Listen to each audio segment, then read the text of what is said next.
showing yourself some grace and compassion and understanding that you're not perfect. There are going to be days where they're not going to be as successful. Like it happens in sales, but just knowing like, hey, it doesn't reflect 100% on me. Like sometimes things just happen, but I'm going to go out and do the best I can the next day and turn everything around and make sure I'm going to continue on the road to success.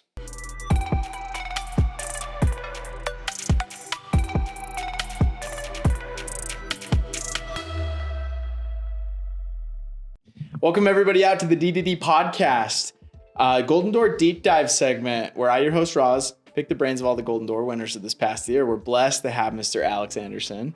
Yeah, I appreciate you allowing me to be here. It's a huge blessing. So absolutely, thanks, dude. So we've been jamming a little bit before the podcast, kind of getting to know you. But let's walk the audience through what was this last summer? What was the revenue, account service? What did that kind of look like? Yeah. So this last summer, I was in the Midwest in St. Louis, Missouri with Hawks Pest Control doing termite sales. And it was, revenue was at $755,000, just over like, I think 240 accounts, give or take. So some accounts with higher account values, and contract values, I should say. So it was a new experience and I'm really grateful for it. Absolutely. And for those listening, this is very different than like your traditional pest control the summer program. Alex was not out knocking doors as much. He strictly kind of explained what that looked like. Is it what termites mean? Yeah, and it was a different experience because I've done 4 years of the doors, so I know what that grind is like. And day in and day out, just having to hit the pavement and talk to hundreds of people, but this year, I wanted to do something a little bit different, and Hawks Pest Control came out with something a little bit, just a little bit different program where I had already proven myself, and they knew I could close and close deals, but they had leads for me every day, and for 12 to 14 hours a day, Monday through Saturday, that's all I was doing. I mean, my first appointment's at 8, my last appointment's typically at 8. Sometimes I get done at 10. Like it was just different every single day. Yeah. So it was a little bit more of a grind, in my opinion, than I had experienced before. It was longer hours, and it was a little bit different because it was, you're playing a different part. It's a different sale altogether. Yeah. Oh, 100%. Yeah. It's, you're not selling 3 feet out. We'll spray. We'll wipe the gutters and do all that. The eaves. Yeah. You have leads, and this isn't like, lead baby things. This is just as big of a beast, if not maybe even a little bit harder, because it's just vastly different than the doors. So what was that like adapting from the doors to that? It was different because I had to be extremely careful with how I presented myself, because I'm now representing, I was always representing the company as a door-to-door rep, but now these are current customers. So the way I speak to them, the way they experience the interaction with me directly reflects on customer service and how the company was handling things. And so I had to be very careful not to be too pushy. I had to come in and do my job, do my inspections, make sure to take care of their home the way I'd take care of my own home. But then, having to know, at the end of the day, there was a script, right? I had to know my job, I had to know my script, I had to know exactly how to talk to these people and not push them into something, but help lead them and help them understand why the product was so important to literally save their homes. Like, going into it, you think about termites, and I'd never realized what type of damage that they could do. I never really believed it. I was a little skeptical at first until I started to see what this actually does. And so at the end of it, it was me. I believed I was saving people's homes. Yeah. More so than just, hey, I'm keeping spiders out, which is also super important, right? Like, you want the housewives to be happy. You want, there are other health issues that could arise with different type of pests, but this was saving people's houses. Yeah, absolutely. So what does that treatment look like? That's not like where they like tarp the house and bomb it, is it? What does termite treatment look like? Yeah, good question. So in some areas of the country, they would tent the house, and you have to fumigate and you're out of the house for 3 or 4 days. Yeah. But specifically with where I was working, we were dealing with subterranean termites. And so the way to treat them is bait stations around their house every 8 to 10 feet. And, it's looking for signs outside of the home as much as you're looking for signs inside of the home, right? So if you can prevent, it's a lot better than having to fix. And then that gets really costly really fast. Like I saw houses this year in St. Louis that had to be demolished because there was so much termite damage. They couldn't save them. And homeowners insurance doesn't cover that. And so you think of you and your wife or your family, could you replace your house? Like now you still have to pay your mortgage. Insurance doesn't cover it. Like, dude, I don't even have termites and you just sold me on this. Right. So let's get you signed up. Let's go. That's wild. But it definitely is such a different beast as well. Because you have a problem, you have to present that solution in that way. And also not like freak them out too much or like, you know what I mean? Right. It's such a different way of tackling it. Yeah, I definitely don't want to try and sell too much on fear and make them feel like it's the end of the world. There's a very, very fine line in making sure it's always professional and helping them understand like, hey, this is truly something you need. It's not just I'm trying to scare you. Yeah, for sure. So diving into kind of like the nuances and logistics of the summer, we were jamming a bit before the podcast how there was a lot of obstacles this last year for you. What were some of those obstacles and how did you overcome those? Yeah. I mean, this was a completely different summer because I didn't have a team out there with me. It was just me, right? Mm-hmm. I was by myself. So one of the things I've experienced in the past is loneliness, right? And just to be a little bit more vulnerable because I'm very open. I'm a pretty vulnerable guy. I went through a divorce after my second summer of sales. And I took 2 years off because I didn't think I could handle it mentally and emotionally. I thought like it was the end of the world for me, right? So I had to reprogram my brain, change my mindset. And this summer was hard because a lot of that emotion came back, right? I'm now alone. Like driving home at the end of the night, after I'd finish my day, no matter what time I finished my day, I'd go to the gym. Like it was a set routine. I didn't budge. It was my commitment. Yeah. But driving home after the gym, like there were times where I would get home, I would walk into my apartment and I would have a panic attack. Like I would sit on the ground, I lay on the ground, like trying to figure out, like I have to go through my breathing exercises because I didn't have any guys to come hang out with at night or, like, hey, what are we doing? And what's next? Like, how was your day? Like, it was just me. It was really rough. Yeah.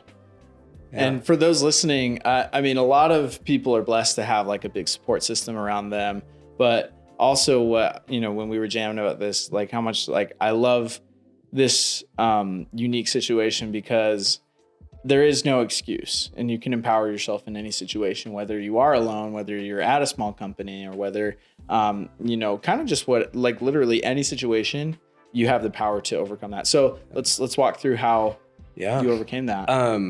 I mean, I had to set in place a few different things. One of the things I did is I hired a life coach. Yeah. Because I knew not having that team that I did a morning meeting with every day or met up with at lunch or just after the day to talk to. I hired a coach, Kyle Berger, who used to former D2D expert. Yeah, he is awesome. So if anybody is looking for a coach, I would highly recommend Kyle. Give him a huge shout out. He was a game changer, changed my life this year. So one of the things he helped me do was really dive deep into what I was doing personally and understanding what my day was. What's your routine? What's if I was having a hard time one day, he would jump on a call with me and just talk me through it real quick for a few minutes and I'd have to reset and be like, no, I'm good. So for example, one of the things that really helped me this year was a routine. I think that's something I'd struggled with in the past. With the reason I lacked the amount of success I wanted to reach, like I wanted to hit a golden door before, I wanted to be super successful, but I didn't have the same routine every single day. So what that looked like for me, for example, I'd get up at 6 every day, sometimes 6:30 if I gave myself a little bit of a gift and was able to sleep in for an extra 30 minutes, right? Because wonderful gift, by the way. Yeah, for sure. 30 minutes. That 30 minutes made a big deal sometimes. Absolutely. No, but wake up, and for me, I'm very spiritual as well. So I'd wake up, first thing I do is say a prayer, make my bed, go take a cold shower. I know a lot of people talk about cold plunges, and that's awesome. I'm a big advocate for that, but I'd take a cold shower, just reset. The cold shower is different too, by the way, because your body kind of does. It's like constant cold water hitting you. The water's not warming up around you. Yeah, it's nonstop, and it would really wake me up. And it was one of those things because it's hard. You never want to get in it, but as soon as you do, you get out, you feel refreshed, you feel good, you feel reset. Are you jumping right into the cold water? Just right in. There's no okay. hot water. Like, you can't do it. So you turn it on. I just say 1, 2, 3. I just jump in, and I'm in there for a minute and a half, 2 minutes at least. Oh, wow. It's not just like a quick 30 seconds. I'm in and out, but like really taking it in, focusing on my breathing. And you just feel rejuvenated after. So that's one of the best ways to start the day, in my opinion. And I still do that now. It's not just a summer thing. It's, I do that every single day still. Yeah. I would immediately go right into my studying. Studying was a huge thing. Kyle talked a lot about a power hour. So I have to have a power hour every single day. I don't look at my phone. I'm away from that. But for me, I would turn to, for anybody who is spiritual or religious at all, I'd turn to scripture study, right? I go to scripture study, and then I go to other religious books, and then I go into self-help books and business books, and just something to get my mind off of just the monotony of termites and pest control, but just something that I could expand my mind, whether it was real estate or other business ideas or ventures, or just simply understanding, getting over my fear that it had been so paralyzing, and to have a mindset of optimism and opportunity.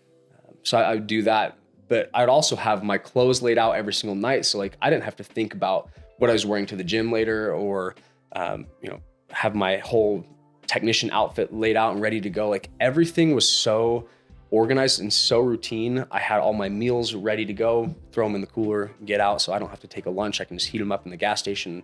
I just keep going. So I took the thinking out of my day, because I put all my brain power into when I'm with customers and making those deals. So. Yeah, love that. And that's been, we've talked about that on the podcast a few times before, how it's like, the impact of decision fatigue, and how like literally fatigue will make a coward out of anyone. Yeah. And how if you eliminate those little decisions like that, it adds up. Yeah, that's a game People changer. Don't even realize it. Yeah. Because if you're going back and forth on like, oh, what should I have for lunch?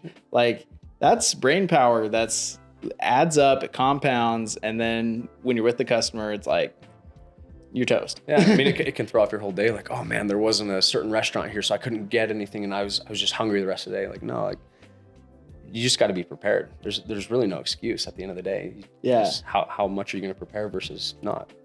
Yeah, and so having a routine, eliminating the need for little decisions, that is a very powerful principle. And let me ask you, how often did you vary from your routine? There were a few times during this, especially during this last summer, that I would, there'd be a little bit of variance, but it was only maybe 3 or 4 days throughout in the whole summer. Yeah. And so that's like a 3 out of 100+ days. Yeah. Yeah. It was very, very rare. And I noticed those days when I did vary from my routine, they were some of my worst days, because then you bring in that stress, that anxiety of, oh, I'm not prepared, I'm not ready. So. Yeah, absolutely. Which, goes to show at the same time too, gosh, forgive yourself. Right. If you like, there's power in habit, and there's power in that compounding effect, obviously.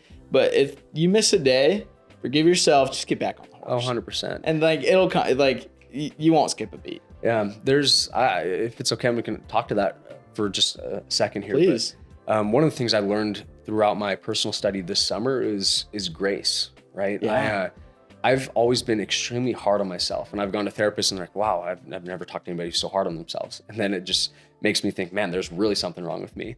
But this summer, throughout a lot of my studies, that was one of the things I started to realize, like, I have to show myself some grace. I'm not going to be perfect. Yeah. Right. There's sometimes, like, even the top guys are going to have days where they don't succeed. I was just listening to Ed Milet's podcast this morning, and he's talking about how sometimes I don't achieve everything I want to achieve, or I deviate from my routine.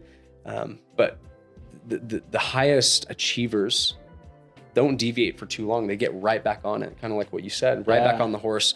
Just got to keep at it. So showing yourself some grace and compassion and understanding that you're not perfect. There are going to be days where they're not going to be as successful. Like, it happens in sales, but just knowing like, hey, it doesn't reflect 100% on me. Like, sometimes things just happen, but I'm going to go out and do the best I can the next day and turn everything around and make sure I'm going to continue on the road to success. And is that not like one of the most beautiful life lessons too? Is like, because, you know, not to make this like a church podcast or spiritual or anything. Right. I mean, I come from like the same background, obviously. So it's like, but like learning like the principle of like grace and works and how that works together. But that works and that's real life principles too. Yeah. That's not just what you learn in church. It's like giving yourself that grace, but also demanding the best from yourself at the same time and learning that balance.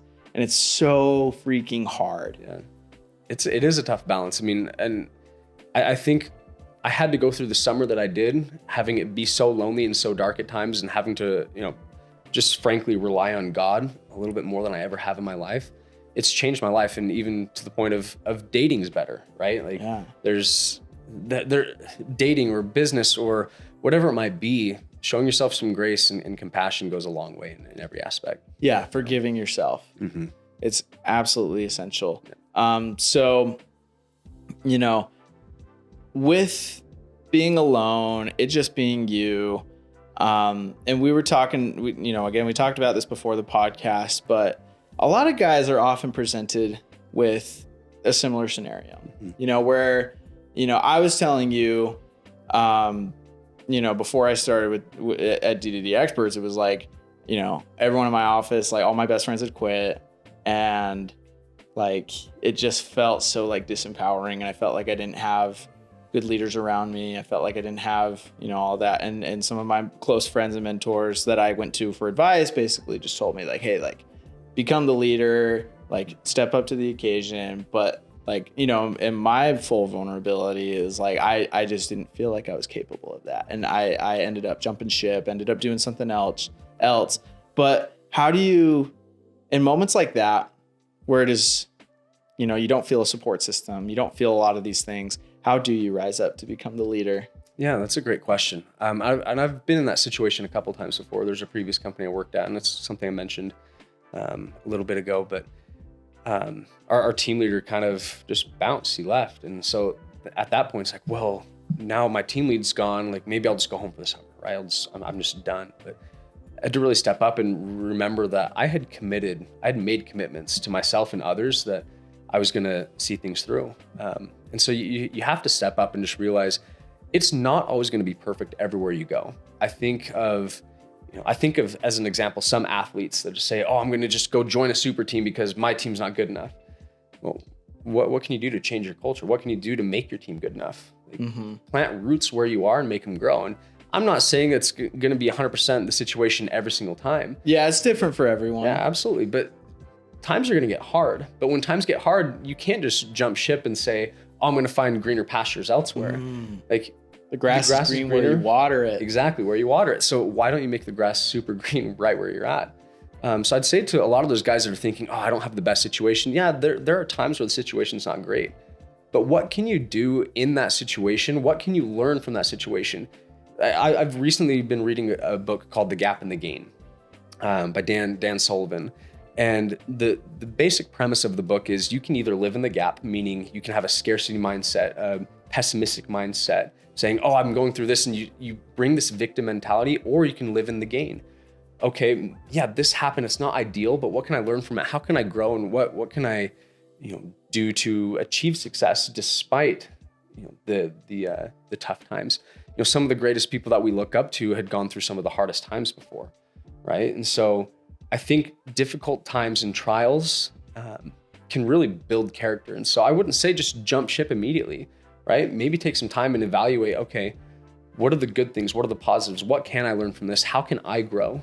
I think some of the times in my life where, getting cut from teams or varsity teams when I thought I deserved to be on them really taught me some fortitude and resilience, right? I have to go and reevaluate and then work and again, achieve more later on. Like, again, you can live in the gap and just think everything, victim mentality, everything's against you. You can live in the gain.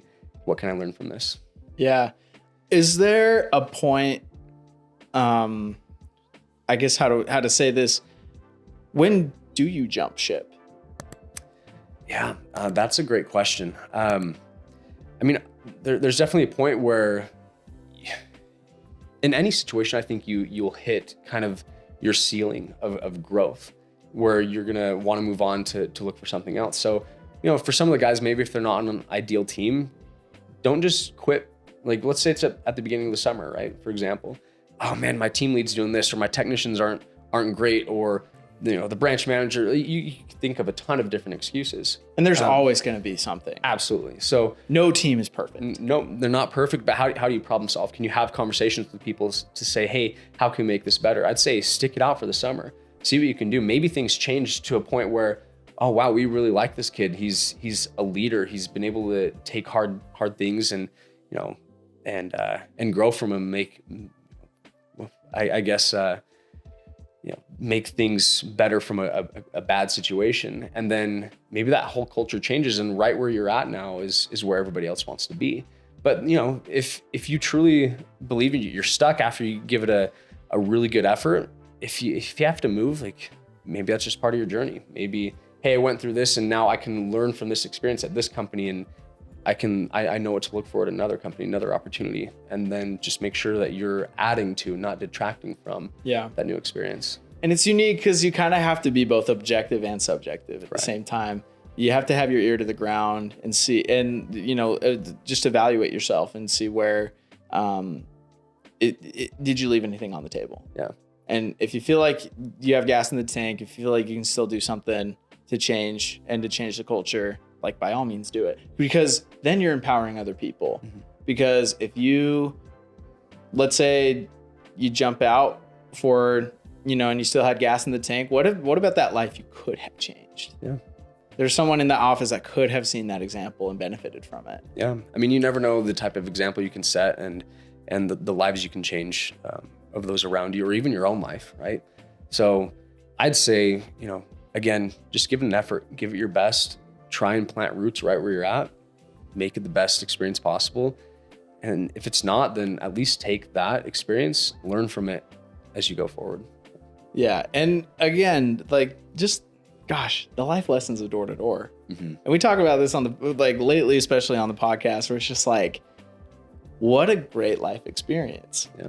To be able to learn these things. Yeah. I was hesitant to get into door to door. So the reason I got in is because I had just lost my job a month after buying my first house. Right. And I had looked at scary. Talk about, man, I thought you thought life was over. It was over, man. I'm going to lose my house after a month of buying my first one. And I had a buddy, I ran into him and he's like, hey, come try door to door. You know what?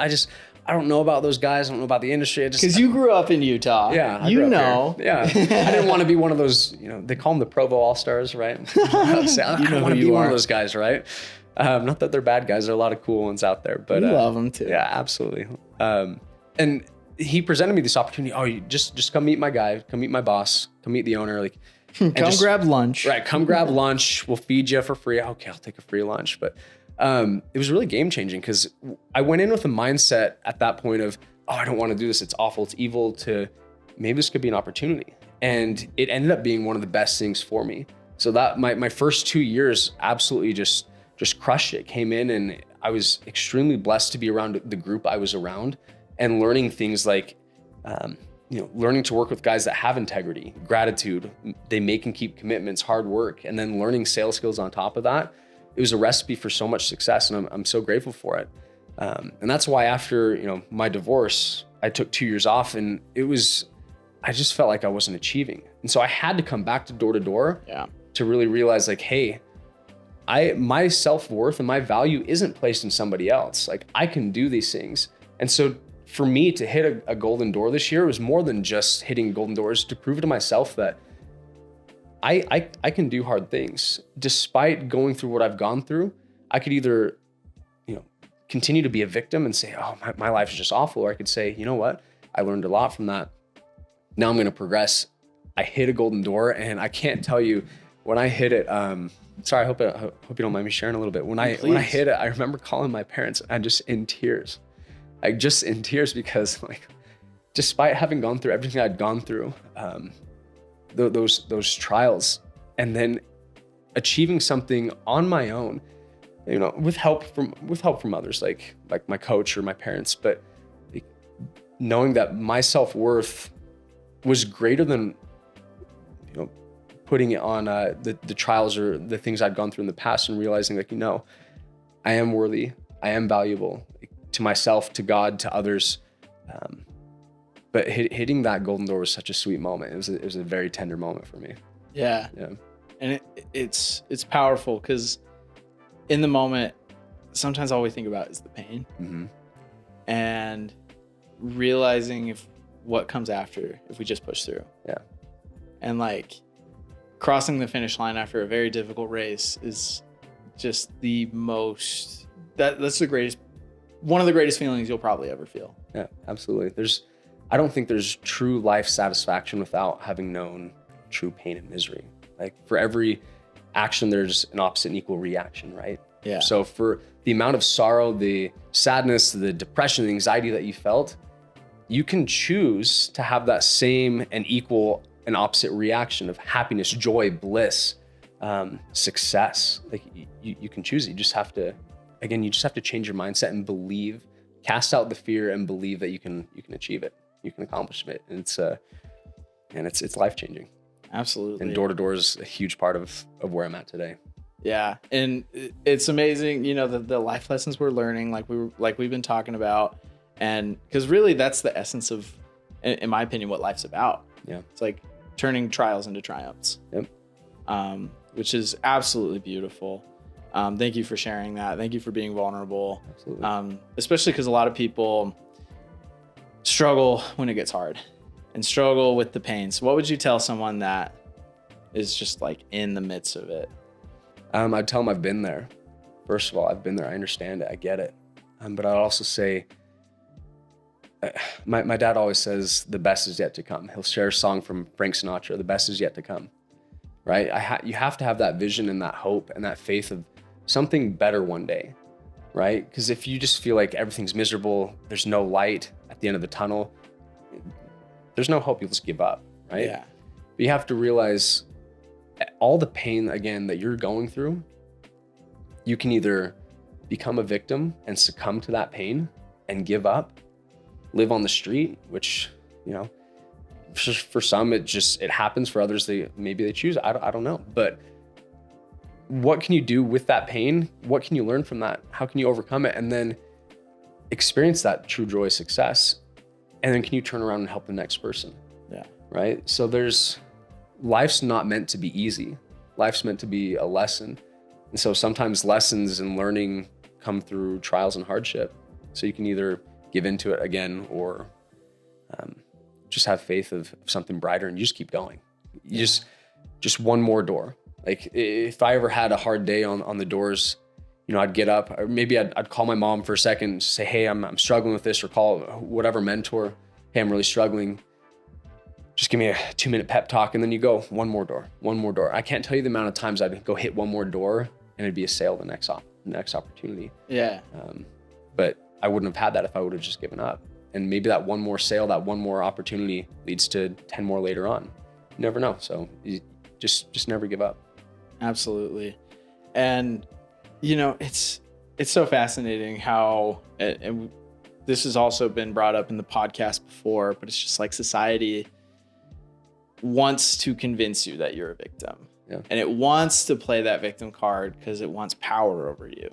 I'm not trying to get political or anything, right, but it's just basically like, you hop on TikTok and everyone's just like, oh, inflation and like the housing market and everything sucks and everything's expensive. And, but like, if you look at life like the opportunity that it is, there's no reason that you can't choose power and you can't choose freedom 100%. And you can't go out and create that kind of freedom for yourself. And that's what the opportunity that door to door is. Yeah.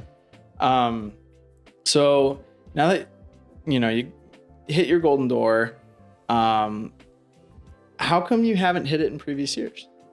I didn't have the mindset. I remember sitting in a meeting, with a group, and they had all these golden door winners up on their stage. And I was just thinking, man, this is just last year. Yeah. Man, I can't do it. I was sitting next to a golden door winner, Cutler Webster, over at, one at Hawks. And I sit next to him, sitting in this meeting, just thinking like, man, these guys are they're a different breed. They're a different animal. They're just different dudes. I can't do it. And that was my mindset. Like my mindset was the world is against me. I'm a victim. Like I've gone through a lot of hard things. I can't have that success. And it wasn't until this year as I started working with, with a coach and doing therapy, and then just starting to fill my mind with positive things, like good podcasts, Rob Dial, Ed Milet, Lewis Howes, like whoever it is, filling my mind with good, positive things, surrounding myself with good people, having conversations of optimism and the future, not just the past. Like it's okay to talk about the past, but learn from the past, talk about what you learned from and now where you're going, who you became, who you're becoming, and where you're headed. But I had to change my whole mindset to really believe like, hey, these guys are just normal guys. 100%. Yeah, they're normal dudes, but what they have is they have commitment, they have resilience, they have fortitude, they work hard, and they tell themselves that they can do it. They show up. Yeah, they show up every single day. And that's what it is. You show up every single day. Like everybody's going to have a hard day, but at the end of the day, you have your commitments, you have your goals that you're working towards, and it doesn't matter what happens. You're going to continue to strive to reach them and believe that you're going to.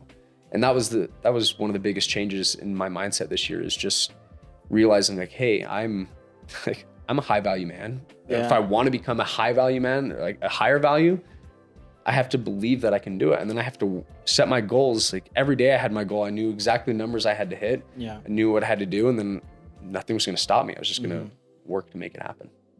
Yeah. And there's an element of really strong element of the feeling of personal worthiness. Mm-hmm. How does someone develop that? Man, growing up in the culture that we did, there was a sense of perfectionism, right? Yeah. That you had to be perfect. And what I realized is maybe that's the goal one day, but we're not going to reach it now. There's this cool talk called "Be Therefore Perfect Eventually." I've heard that. You heard that talk? Yeah. That's a great talk. Yeah. I'm not trying to get too religious here, but it really helped change my mindset and realizing like, hey, maybe we have this goal of being better and having this perfect life, but you're not going to get it right now, but you can work toward it. So I just had to learn to show myself grace every single day, and not saying like, today's a bad day, I'm just going to show myself some grace and not do anything. Like, no, you keep working, keep trying. But if you fail, instead of looking at a failure, you're like, oh, well, I guess that's it. I'm done. Yeah. Look at it as, again, just a life lesson. And you keep working and, aspiring for a vision, having a vision, a goal, and then just making a plan and working every day. Like it's going to happen. Yeah. Because we're always going to mess up, but especially like speaking spiritually, God's never going to not expect you to try your best. Yeah, absolutely. And I think this is something I've just recently learned. And I guess we've kind of talked about it before, learned about it before, but really internalizing it now that like, God loves you. Absolutely. No matter what you do, he loves you. He's there for you. Yeah. And so I try and look at other people that same way. Hey, despite where they've been, where they're at, like what grace can I show them as well? And when you start to see the people around you, in that kind of a light, you realize like there's a lot more light and goodness in the world. It just gives you hope. So again, I'm not trying to get too spiritual and religious at all, but that was a big thing in changing my mindset of just, grounding myself spiritually. Yeah. And well, it's huge. Even if you're not religious, like spirituality is a huge part of your life. Absolutely. And it has to be. Yeah. Yeah. I mean, yeah, whatever you believe in, whether it's some higher power or just the universe, right? Like you speak things into the universe, they're gonna happen. Yeah. And so if you speak positivity and optimism and, hey, I'm gonna hit a golden door this year. Like that was one thing I did in my routine. I have an affirmation journal.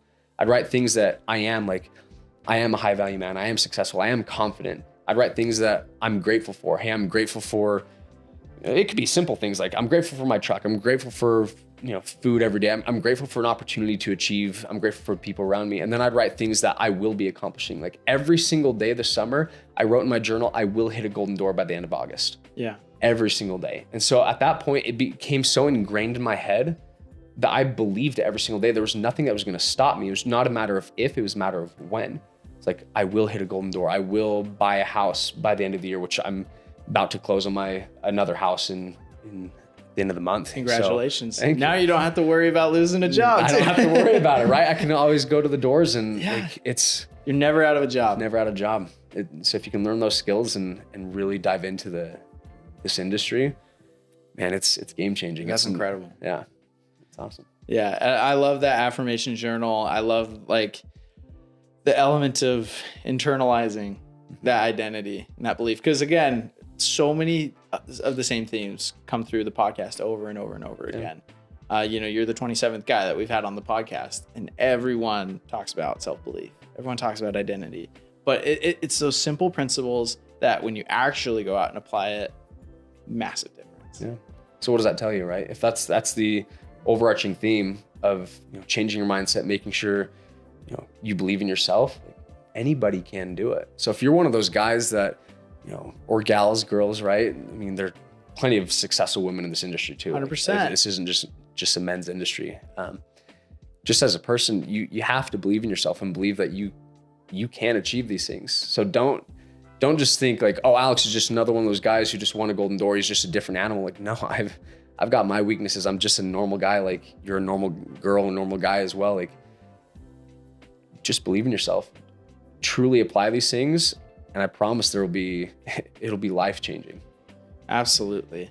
And now kind of like ending the podcast, I want to shift over into D2D Con coming up in January. What are you most looking forward to? Oh man, I'm just looking forward to being around like-minded people. Yeah. Like I kind of stepped into D2D Con last year a little bit and saw as people were setting up because I was helping with some booths, and there are so many great people to network with and to learn from. There's a camaraderie that's unlike any other industry that I've ever been a part of. And so I'm really looking forward to that. I mean, I'm looking forward to hearing from successful people and just one of my favorite things, honestly, is, and I hope I always have this opportunity, is to continue to push myself and achieve. But then, like I said earlier, I want to turn around and help somebody else. There's no greater reward in my mind than being able to help somebody else achieve the same thing I've achieved. Yeah. Right. And so I would love to network with people and help them wherever they're at. And if it's just advice like, hey, Alex, how'd you get through something like this? Right. Whatever industry, whatever company, like I would love to be able to just give my 2 cents to somebody and have them say, hey, that was really helpful and see that success. So, that's the thing I'm looking forward to most, is just networking and coming in contact with people who are like-minded. Yeah. And it's amazing. It's like every high vibe person, every golden door winner, that's where they're at. It's D2D Con. Yeah. And it's going to be amazing. So yeah, got to be there, show up. Yeah, you have to be there. So guys, every podcast we talk about it, January 25th through the 27th, Salt Lake City. Get your tickets now. It's only going to get harder to go. So just decide now. Before we let you go, man, what like parting words do you have for the industry? I mean, there's so much success and growth to be had in this industry, no matter which industry you're in, whether it's roofing, pests, solar, security, whatever it might be. But just act like that is where you need to be. Wherever you're at, be there, be present, get a routine, and just know that there's nothing that can stop you but yourself. So you can either give in to your fear, or you can cast out that fear and have faith that things are going to work out. Always believe in yourself. Never doubt yourself. There are plenty of people around you. And if you need help, I'm sure you can find plenty of people at Door-to-Door Con to be able to network with and just 100%. Say, hey man, I'm going through something tough, and lean on them and just know that success is there. The best is yet to come. Absolutely. Well, everyone, this has been a great episode of the Golden Door Deep Dive segment. Keep tuning in. D2D Con's coming up. It'll be here before we know it, January 25th through the 27th here in Salt Lake City. Alex, thank you for coming on, man. Yeah, thanks, Roz. I appreciate you, man. All right. We'll see you.